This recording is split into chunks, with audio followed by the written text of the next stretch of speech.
Hello বন্ধুরা, অনেকদিন পরে আমি রান্নার ভিডিও নিয়ে চলে এসেছি। মানে আজকে করছি হচ্ছে এটা হচ্ছে টমেটো আছে, আদা আছে, জিরার গুঁড়ো আছে, ধনে গুঁড়ো আছে, ধনে পাতা আছে, ঠিক আছে, নুন আছে, হলুদ আছে, লঙ্কার গুঁড়ো আছে। তো এই মশলাটা কষানো হচ্ছে। আর এই যে হচ্ছে আলু সেদ্ধ করে রেখেছি, এইগুলো দিয়ে আমি আলুর দম বানাবো। আর লুচিটা করা হয়ে গেছে, তো দেখাচ্ছি। এই যে ঠিক আছে, করা হয়ে গেছে। আর এইগুলো করছি এক হাতে ফোন নিয়ে, খুব কষ্ট করে করছি।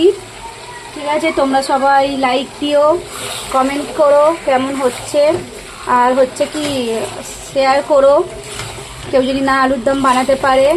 ঠিক আছে, টেস্টি টেস্টি আলুর দম। তো ভাবছিলাম ভিডিওটা করতামই না, কারণ রান্না তো রোজ দিনই হয়।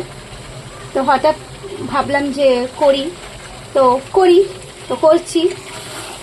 তো বাই, গুড নাইট। এই ছিল আমাদের ডিনার রেসিপি। এটা হলে খুব খিদা পেয়ে গেছে, খাবো। তো যাই হোক, টাটা। হ্যাঁ, টাটা, গুড নাইট।